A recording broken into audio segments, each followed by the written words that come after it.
संबंध का आधार प्रयोजन के आधार। प्रयोजन क्या चीज है भाई? मानव प्रयोजन, ये समाधान, समृद्धि, अभय, सह-अस्तित्व। उसके लिए प्रक्रिया क्या है? व्यवस्था में जीना। व्यवस्था में जीने का क्या मतलब है? तो शिक्षा संस्कार में भागीदारी करना और न्याय सुरक्षा में भागीदारी करना, उत्पादन कार्य में भागीदारी करना, विनिमय कोष में भागीदारी करना, स्वास्थ्य संयम में भागीदारी करना। कि ये पांचों आयामों में भागीदारी करना ही समग्र व्यवस्था में भागीदारी का मतलब है। इस विधि से हम माने परिवार में हम व्यवस्था के रूप में जीते हैं, फलस्वरूप समाधान समृद्धि मिलती है और ये पांच आयाम में मिलने से सार्वभौम व्यवस्था में भागीदारी हो जाता है। तो ये समझदार परिवार मानव के मतलब ऐसा निकलता है। तो अब समाधान के बाद या जो न्याय के बाद आता है धर्म। धर्म का मतलब भी ये होता है जो बोध होने वाली बात आता है, बुद्धि में बोध होता है समाधान। जो समाधान का मतलब भी मानव धर्म है।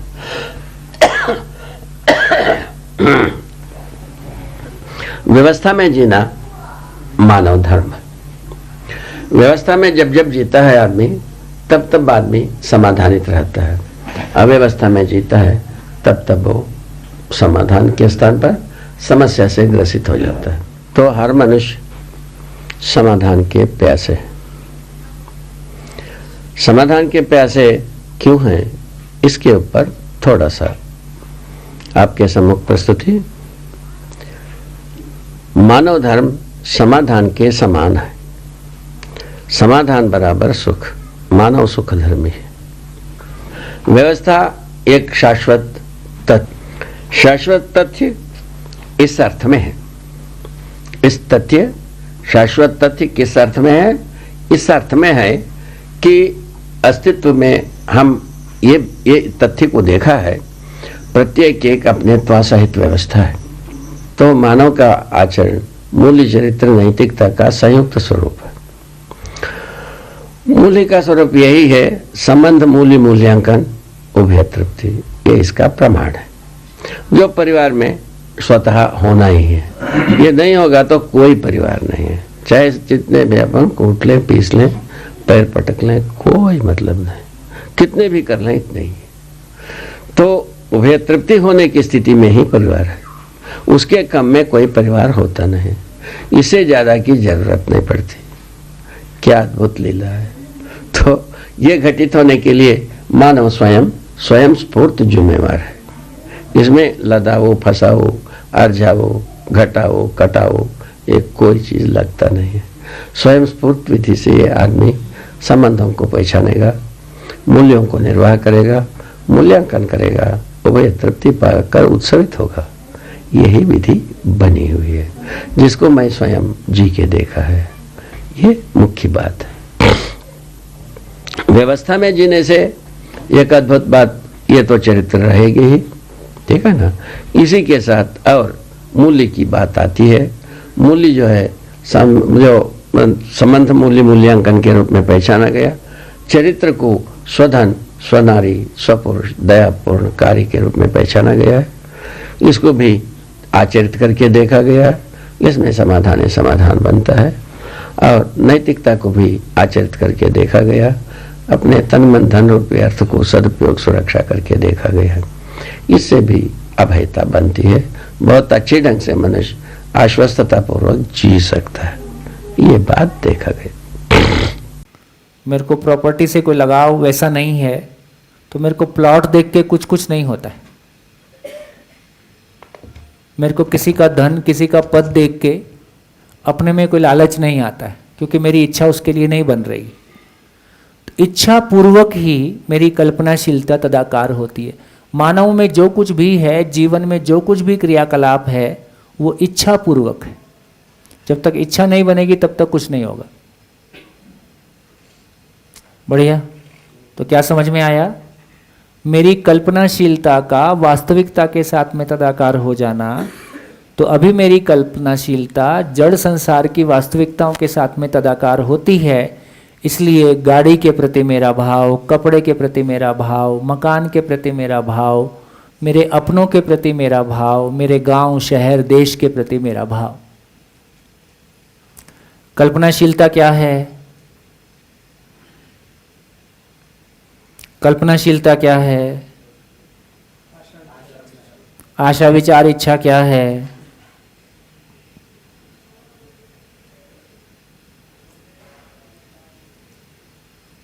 आशा, विचार, इच्छा क्या है? मनोवृत्ति चित्त।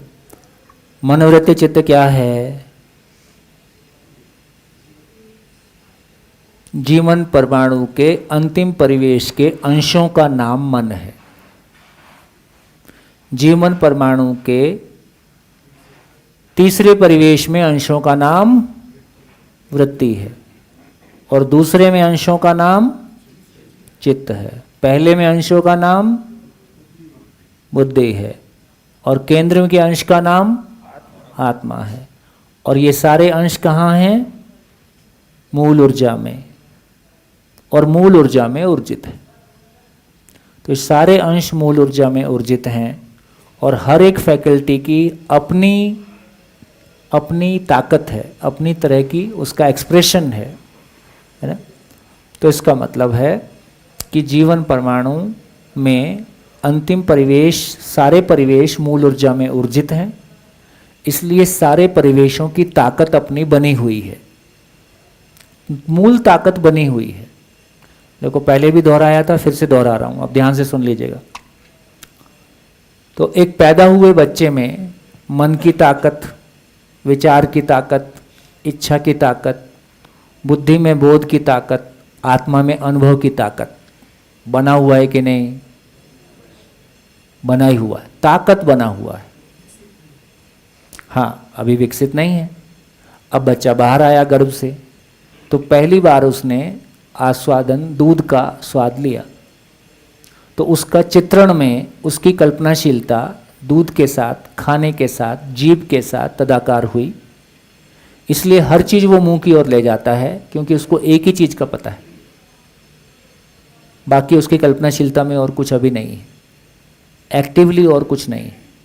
इसलिए बाकी कुछ का उसको पता नहीं।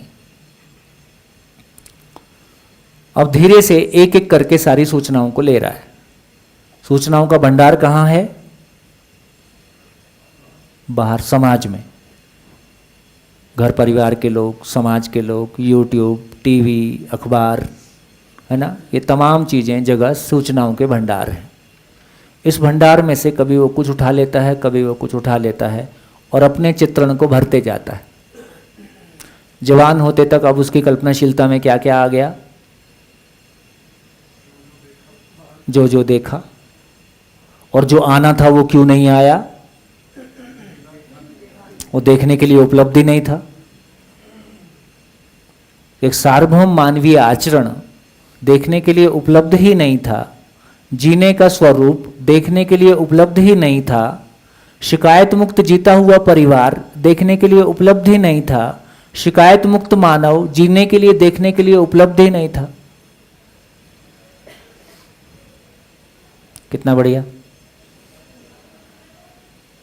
परंपरा ने जो हजारों साल मेहनत करके इकट्ठा किया वो बच्चे ने जवानी तक सब ले लिया। कौन सी चीज है जो परंपरा ने इकट्ठी की और बच्चे ने नहीं ली? आचरण इकट्ठा ही नहीं किया तो कहां से लेता? कौन सी चीज है जो परंपरा में उपलब्ध है और बच्चे ने उसको नहीं लिया?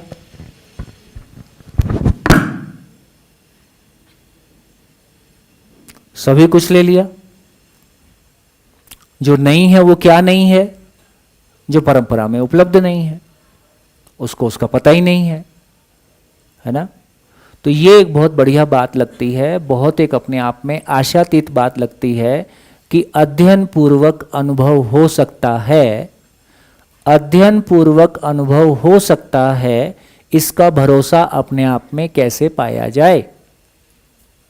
तो ये पता चला कि एक बच्चा अपने आप में ब्लैंक कल्पनाशीलता लेके पैदा होता है। ब्लैंक संस्कार नहीं बोल रहा हूं, एक्टिव कल्पनाशीलता के रूप में उसके पास 0 है। उसके चित्त में पुरानी मेमोरीज हैं लेकिन वो अभी एक्टिव नहीं है।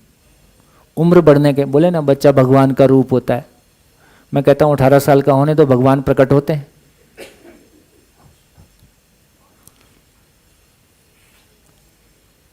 तो इसका अर्थ यह हुआ, भगवान का रूप ये कहना उचित है कि छोटा बच्चा निर्दोष है,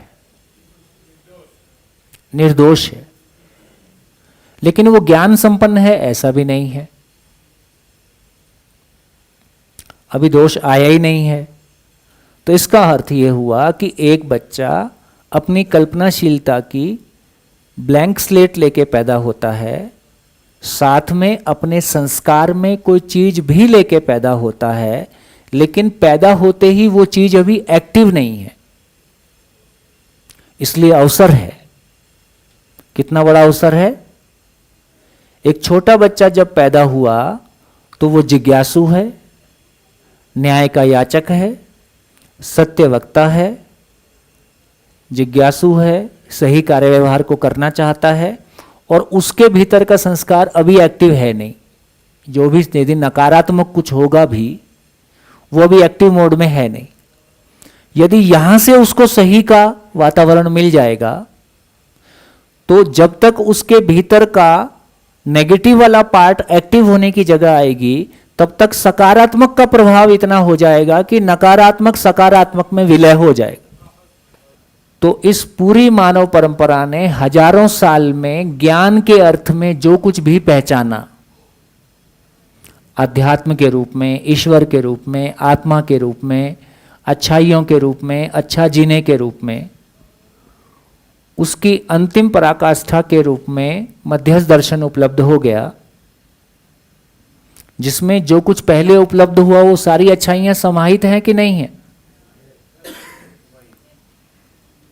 हायर वर्जन का मतलब क्या है? हायर वर्जन का मतलब यह है कि जो कुछ पहले अच्छाइयां कही गई वो सारी उसमें समाहित हैं, प्लस उससे अधिक भी और कुछ भी उपलब्ध है जो पहले उपलब्ध नहीं था।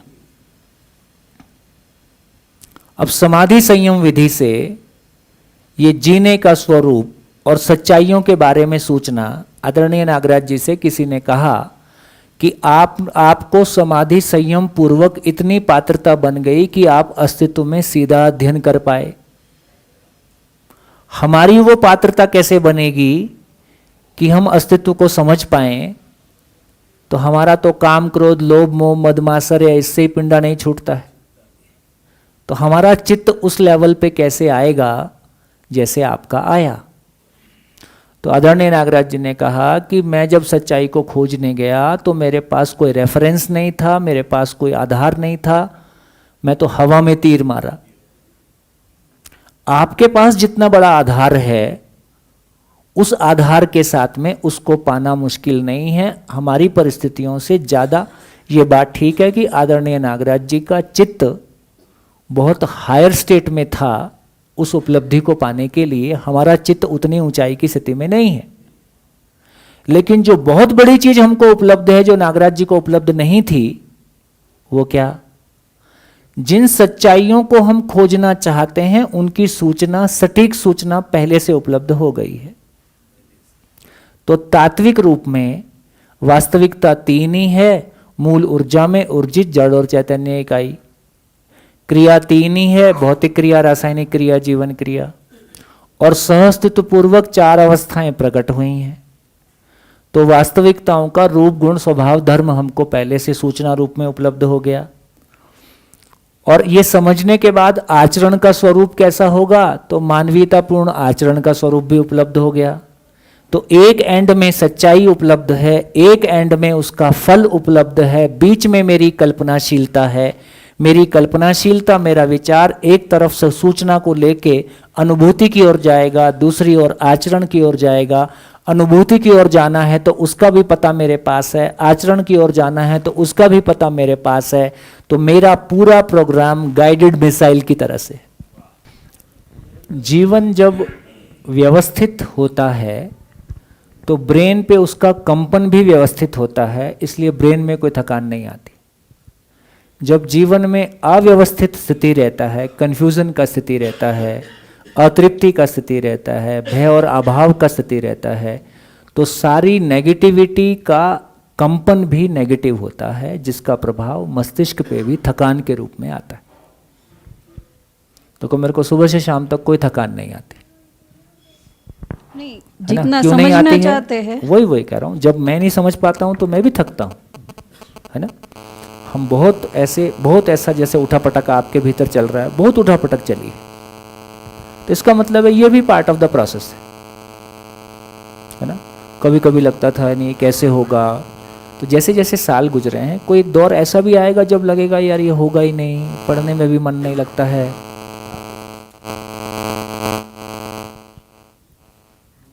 ये भी है कंपन का प्रभाव। ऐसे ही मस्तिष्क में ऐसे कंपन बसते रहते, अव्यवस्थित कंपन धीरे धीरे लाइनअप हो जाएगा। क्या महिमा? वातावरण की महिमा। अपने आसपास वातावरण सजाए रखें, वातावरण हमको संभालता रहता। कोई समय हम वातावरण क्रिएट करने के लायक हो जाते हैं, कोई समय तक वातावरण हमको संभालता है। तो अपने आसपास 10-20 परिवार ऐसे हों जो अध्ययन में लगे हैं, वीकली हम मिलते हैं, डेली घर में अध्ययन करते हैं। 2 महीने के बाद किसी एक 6 महीने के 7 दिन के शिविर में चले जाते हैं, कभी किसी 1 महीने के शिविर में चले जाते हैं। अलग अलग है, जो भी कॉम्बिनेशन बन सके। कभी ऑनलाइन ऑफलाइन बहुत सारे ग्रुप काम कर रहे हैं, उनके साथ कनेक्ट हो जाते हैं। तो कुल मिला के अपने लिए एक वातावरण बनाए रखते, वही सोचना, वही बोलना, वही करना। वही तो उपलब्ध है, यूट्यूब में बहुत सारा है और बुक्स है, पर जितना भी करते हैं वो उससे आगे समझना चाहते हैं। होता है, यही पीड़ा ही प्रेरणा बन जाती है, पीड़ा ही प्रेरणा बन जाती है। आप ज़्यादा पीड़ित हो, मेरी शुभकामनाएं। अब क्या अंधेरे में तीर मारने वाली स्थिति नहीं है। आप जीवन विद्या को हटा दीजिए, उसके बाद जिंदगी को खोजिए, तो अंधेरे में तीर मारने जैसी स्थिति है। इतनी मोटी मोटी किताब पढ़ के ना क्या निकला, तो सोचते हैं यार समझ में नहीं आता यार, ना तो ईश्वर का पता चला, ना आत्मा का पता चला, ना ही कुछ, मतलब चीज़ें बहुत ठोस हाथ में नहीं आती। हाँ, कुंडलनी जागरण से लेके और तमाम तरह के इतने सारे प्रयास, इतनी सारी साधना पद्धतियाँ, और मेरे परिवार और मेरी जीवन शैली में क्या प्रैक्टिसेबल है और क्या नहीं प्रैक्टिसेबल है। बहुत आसान नहीं है ज़िंदगी। एक लाइन निकालने में एक शरीर यात्रा खप जाती है और पता नहीं चलता। आप देखो ज़िंदगी में उपलब्धि क्या है।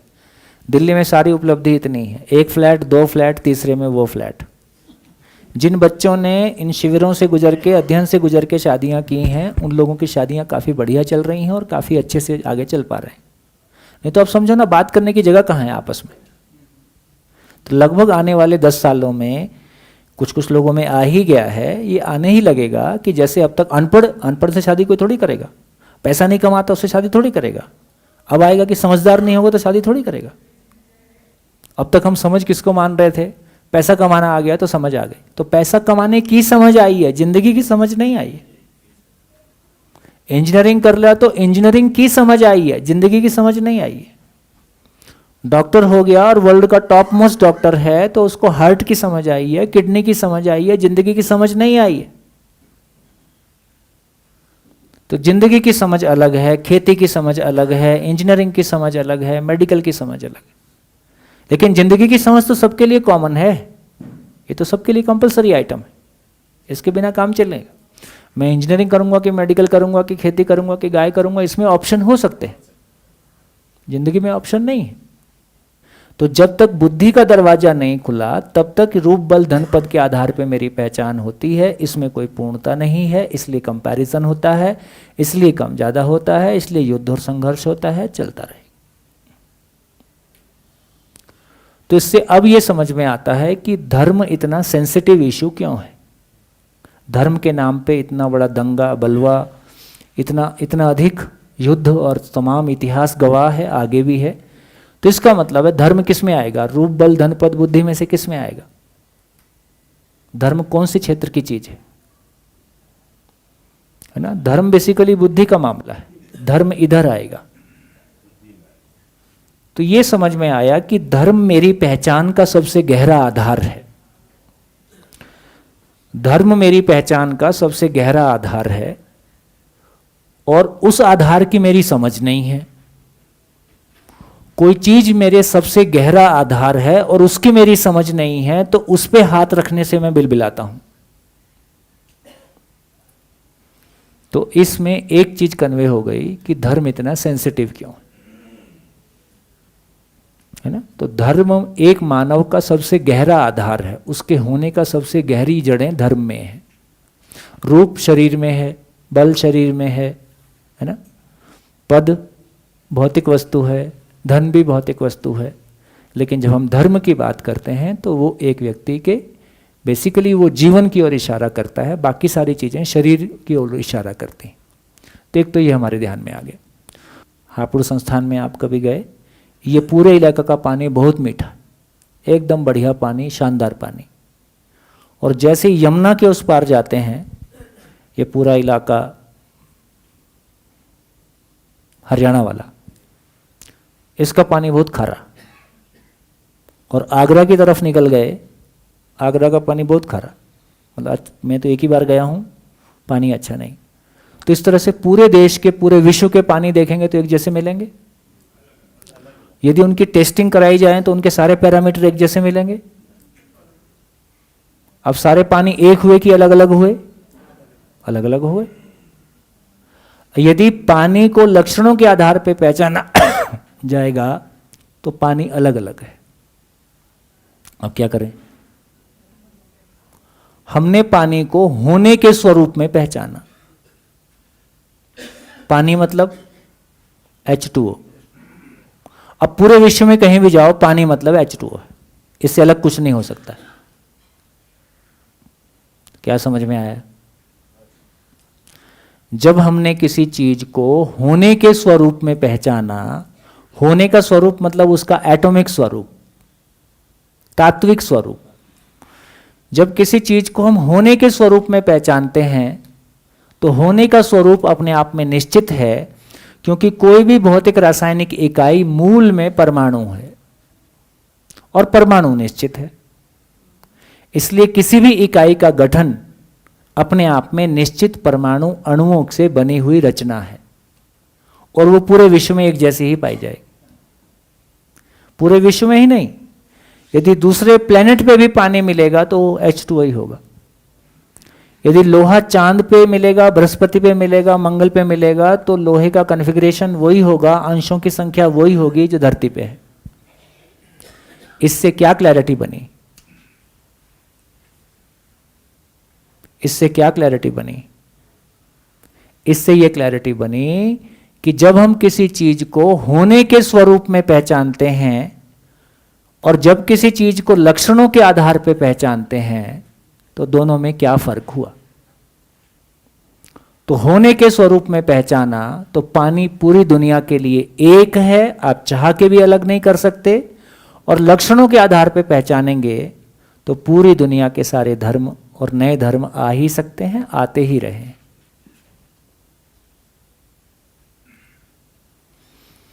आदरणीय नागराज जी ने, क्योंकि वो शंकराचार्य जी की परमिशन से समाधि के लिए आए थे और अमरकंटक में आके उन्होंने समाधि संयम किया, अनुसंधान हुआ और संयोग हुआ कि उसी शंकराचार्य, उसी पीठ के शंकराचार्य जो उनके बाद वाले शंकराचार्य थे, वो अमरकंटक आए। तो आदरणीय नागराज जी ने मानव व्यवहार दर्शन, उनसे मुलाकात किया, उनको भेंट किया और उनको याद दिलाया अपने बारे में। जब परिचय दिया, परिचय तो उनको था ही पहले से, क्योंकि आदरणीय नागराज जी के मामा परिवार शंकराचार्य को तैयार करने वाले परिवार थे, शंकराचार्य। तो वो पारिवारिक संबंध तो आपस में था ही। तो उन्होंने कहा कि तुमने यहाँ आके क्या किया? तो उन्होंने हाथ में मानव व्यवहार दर्शन रखते हुए कहा कि मैंने ये काम किया, समाधि संयम किया, उससे मैंने अस्तित्व को जैसा देखा वो आपके सामने प्रकट है। तो उन्होंने कहा कि कल मिलेंगे। तो 24 घंटे में उन्होंने पूरा पढ़ डाला। पढ़ के अगले दिन जब मुलाकात हुई तो उन्होंने कहा कि तुमने महती कार्य किया है। महती कार्य मतलब बड़ा काम किया, महान कार्य किया। क्या कार्य किया? बोले तुमने धर्म को निश्चित कर दिया। धर्म को जैसा अभी तक हम पहचानते रहे लक्षणों से, तुमने धर्म को तात्विक रूप में पहचान के मानव जाति को धर्म के रास्ते पे चलने का, मानव धर्म एक है उसका स्वरूप उपलब्ध करा दिया।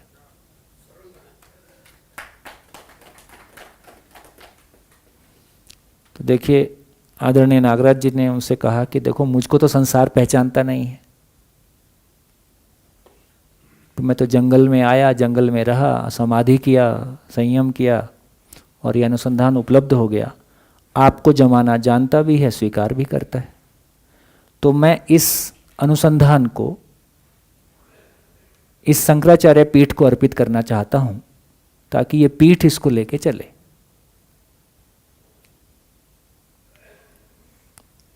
तो उन्होंने कहा कि देखो ये हमारी मर्यादा है कि जिस चीज़ को आज तक हम संसार के सामने कहते आए हैं उससे कुछ भिन्न कहेंगे तो ये पीठ का सम्मान नहीं हो पाएगा। स्वीकारेंगे कि नहीं वो भी एक बात है। तो तुम इसको अलग से लेके चलो। तो आदरणीय नागराज जी ने शुरुआती दौर में सारे वही प्रयास किए कि जो स्थापित पीठ थे उनको अनुसंधान अर्पित करने की कोशिश किया, लेकिन किसी ने भी स्वीकार नहीं किया। चीज ही अलग है, क्योंकि जिसमें जाएगा उसको विलय कर देगा, उसको विलय कर देगा। ये उसको आगे नहीं बढ़ाएगा, उसको विलय करेगा। और ये विलय वाला मामला बहुत मुश्किल है। तो वहां से फिर ये आवश्यकता बनी कि उन्होंने इसको फिर नए सिरे से, आदरणीय नागराज जी ये भी कहते थे कि वेद की, वो कहते थे कि लगभग उनको 1 लाख या 3 लाख से अधिक ऋचाएं कंठस्थ थी और वो वेद में मंत्र लिखने के अधिकार से संपन्न थे। तो वेद में उन्होंने 300 ऋचाएं ऐसी ढूंढी जिनके आधार पर दर्शन को कहा जा सकता है, दर्शन को व्याख्या दिया जा सकता है। तो किसी सभा में, किसी ग्रुप में उन्होंने दर्शन को जो कुछ कहा जा रहा था, मतलब गीता में कुछ कहा था, उन्होंने उसकी व्याख्या कर दिया। व्याख्या सुन के सामने वाला ये कहता है कि बात तो यही ठीक है। फिर बोले इसको स्वीकार किया जाए। बोले चलेगी तो गीता ही,